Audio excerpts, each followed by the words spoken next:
Marcus, what you have interpreted regarding the Iranian response scenarios after what happened in the Iranian foreign minister's statements?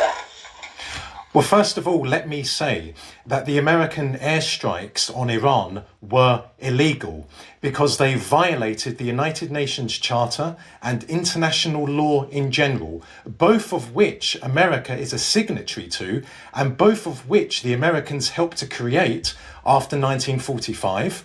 Furthermore, the American airstrikes have nothing to do with America first and everything to do with Israel first, demonstrating the enormous influence which Israel exercises in American politics. Now, turning to the comments made by the Iranian foreign minister, the most important submission which he made is that the door for diplomacy remains open and that there is still communication going on between Washington and Tehran, even since the American airstrikes. Now, that strengthens my view. Dr. Marcus, according to which the strongest said that he wanted Iran to surrender or to bring peace, or according to some analysts say that to surrender. But Iran stated that they are not going to compromise its integrity and sovereignty and its right to respond. So what kind of diplomacy are we waiting for? Well, clearly the Iranian government will not surrender to anyone. No self-respecting country in the world would surrender to anyone. And Trump has made it very clear that as far as he is concerned, his strikes on Iran is the end of the matter. And he has also said that he wishes to seek a negotiated peace agreement with Iran. The problem for the Iranians is this.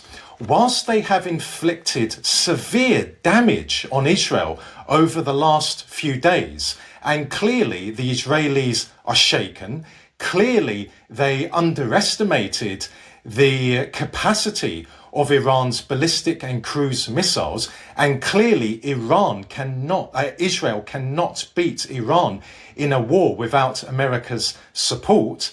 The problem for Iran is that naturally America is a completely different country. America is a military superpower and a nuclear superpower. So whilst Iran will make very strong comments in public, in private, however, the Iranians understand that if they were now to strike and heavily strike against American military bases in West Asia, this would play into the hands of the Israelis, and also it would play into the hands of the American deep state, because then Trump would be compelled to go to war with Iran. And if America went to war with Iran, then eventually the Iranian military will be destroyed. And that would be the end of the Iranian revolution, and with it, the end of the Iranian government. The Iranian government is not hysterical, as it is depicted by Western mainstream politicians and Western mainstream journalists. The Iranian government understands that behind Trump is the Israelis, and the Iranian government understands that there is a danger to the survival of the Iranian government by responding heavily to the American airstrikes.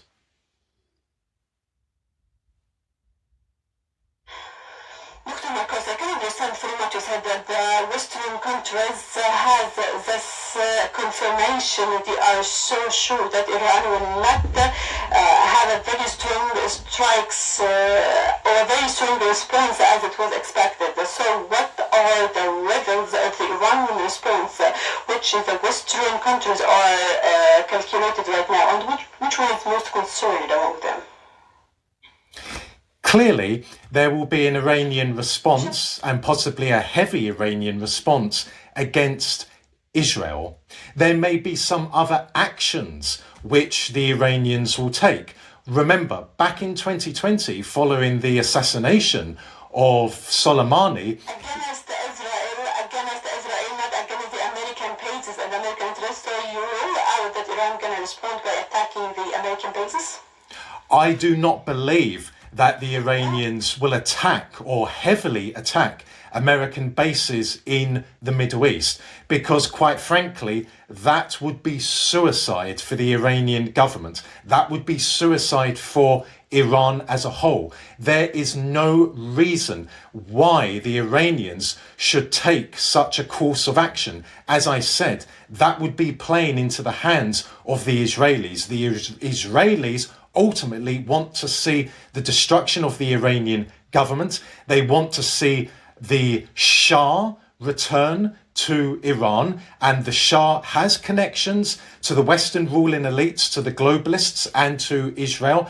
And of course, the Israelis want to see Iran become a colony of the Western ruling elites and of the Israelis. The Iranian government knows that. They understand that if they were to strike heavily against American military bases in the Middle East, then that would bring about a war between America and Iran would not be able to win that war. So again, the response of the Iranian foreign minister is very encouraging. It gives great reason for hope. And as I said, it strengthens my view that there will not be a war between America and Iran.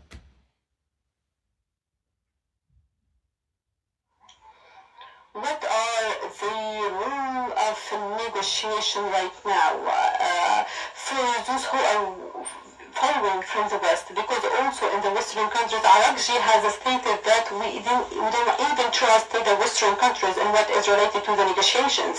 So, do you think the Western countries have any plans to negotiate? Because even the two weaker countries, Europe, France, and Germany, has some threat in that regard and has supporting different parties. Even Al-Qahera said that in the beginning of the press conference. Do you think the West countries have any plans that might be implemented right now?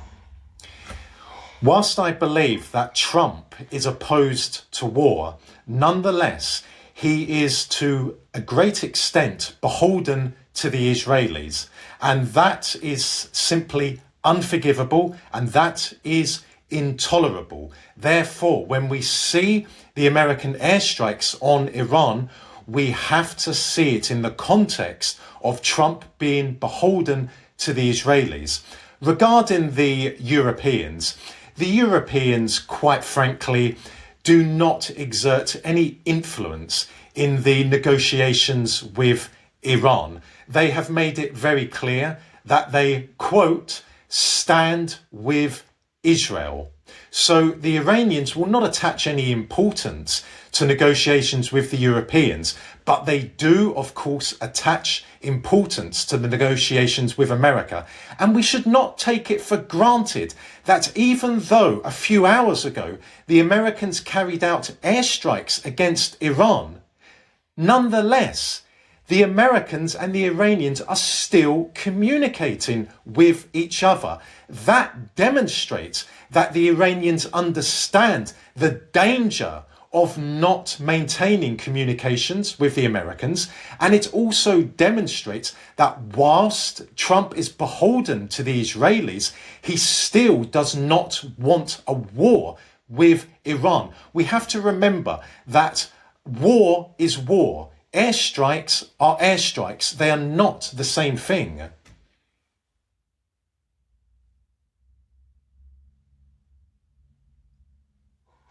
Dr. Marcus, so when you mentioned that it's not an option, it's not expected that Iran will have a very strong response, that they're not supposed to, it's not expected they're going to have a very strong attack to the military bases, and maybe Iran is going to mitigate its escalation in the upcoming days. So why are you talking about Iran and Iran as alone? Iran has a lot of alliance with some major powers as Russia and China. Russia and China, despite their close relationships with Iran, will not come to the aid of the Iranian government. Putting China aside, let us not forget that China has very close relations with Israel. But let us focus on Russia. There is no doubt that the Russians have provided satellite information to the Iranians and have provided logistical assistance to the Iranians. But Russia is not going to militarily intervene in West Asia in support of Iran. After all, Russia is not the Soviet Union. Russia does not have the military capacity that it once had in the Soviet period. So that is another reason as to why the Iranians will continue to communicate with the Trump administration, because they understand that Iran is alone in this war with Israel. Israel is backed by America, the most powerful country in the world. Iran, as I said, is on its own against Israel, which is backed by the United States of America. That is realpolitik. No matter how wrong the American airstrikes against Iran were, nonetheless, Iran cannot afford to get into a war with America. As I said moments ago, that would be suicide for Iran.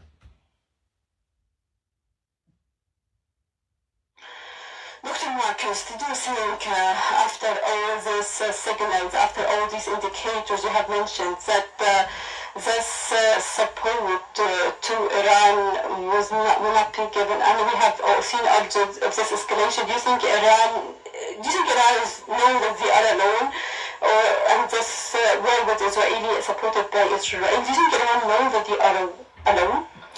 I believe both the Iranian government and the Iranian people as a whole know that they are alone, and there is nothing they can do about that. There is an old saying, choose your battles wisely. Yes, the Iranians have inflicted serious damage on Israel, and likewise the Israelis have inflicted serious damage on Iran. And if it wasn't for America, then I believe that in an all-out war between Israel and Iran, the Iranians would probably win.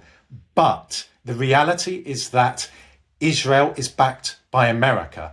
Therefore, the Iranians are not just fighting against Israel. Potentially, they would be fighting against a military and nuclear superpower. So the Iranians understand that it is that to escalate the situation would not be in their interests.